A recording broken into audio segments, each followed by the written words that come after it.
Hello busy buddies, ఇవాళ మనం 2 ప్రయోగాలు చేయబోతున్నాం. ఒకటైతే డౌట్, రెండోది మాత్రం పర్ఫెక్ట్ రెసిపీ. మిస్ అవ్వకుండా చూడండి. మనం ఫస్ట్ డౌట్ గుండా రెసిపీ చేద్దాం. పర్ఫెక్ట్ ఎలా అయినా పర్ఫెక్ట్ గా వస్తుంది కాబట్టి తర్వాత చేద్దాం.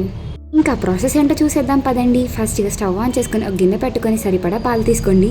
ఈ ప్రయోగం కాబట్టి ఒక ప్యాకెట్ మాత్రమే యూస్ చేస్తున్నాను నేను. పాలు గోరువెచ్చగా కాగాలి. గోరువెచ్చగా కాగిన తర్వాత ఏలు పెట్టి ఒకసారి చూసుకోండి. సరిపోయింది హీట్ అనుకుంటే అందులో 1 or 2 స్పూన్స్ వెనిగర్ యాడ్ చేయండి. కొంచెం కొంచెంగా తిప్పుతుంటే పాలు మొత్తం విరుగుతాయి. విరిగిన పాలు మొత్తాన్ని ఒక బాల్ లా చుట్టుకొని అదే వాటర్ లో ఉంచి చిటికెడంత ఉప్పు వేసి ఒక 5 minutes ఉడికించారంట. అప్పుడు మంచి రెడీ అవుతుందని చెప్పారు. అదేంటి పాలు విరిగితే పన్నీర్ కదా ఏదనుకుంటారు కదా, నాకు అదే డౌట్ వచ్చింది. కానీ వాళ్ళు అది చెప్పారుగా, సరే ఏమో ట్రై చేద్దామన్న ఉద్దేశంతో చేస్తున్నాను. దీన్ని ఎటు నుంచి చూసి నాకు చీజ్ లా కనిపించట్లేదు. నాకు ఎలా చూసినా ఇది నాకు పన్నీర్ లానే కనిపిస్తుంది. దాని టెక్స్చర్ కానీ టేస్ట్ కానీ సేమ్ అట్లానే ఉన్నాయి. ఇది ఏంటని రేపు టెస్ట్ చేసి చూద్దాం.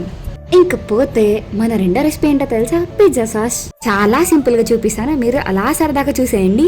స్టవ్ ఆన్ చేసుకొని పాన్ పెట్టుకొని 1 or 2 స్పూన్స్ ఆయిల్ వేసుకొని దానిలోకి 8 to 10 గార్లిక్ వేసుకొని అవి కొంచెం ఫ్రై అయినాక చిన్నగా చాప్ చేసుకుని ఆనియన్ వేసుకోండి. 2 కానీ 3 కానీ సైజ్ ని బట్టి, ఓకేనా? నెక్స్ట్ ఎండుమిర్చి 3 to 4 మీ స్పైస్ లెవెల్ కి తగ్గట్టుగా. ఇందులోకి బ్లాక్ పెప్పర్, చిటికెడంత సాల్ట్, ఆరిగానో మొత్తం వేసుకొని ఒకసారి బాగా మిక్స్ చేసుకోండి. ఆ తర్వాత టమాటోస్ తీసుకోండి. చిన్నవైతే 3, పెద్ద అయితే 2. చివసిన పోయేదాకా వేయించుకొని చల్లార్చుకొని బ్లెండర్లో మిక్సీ పట్టుకొని అంతే, మన పిజ్జా సాస్ రెడీ.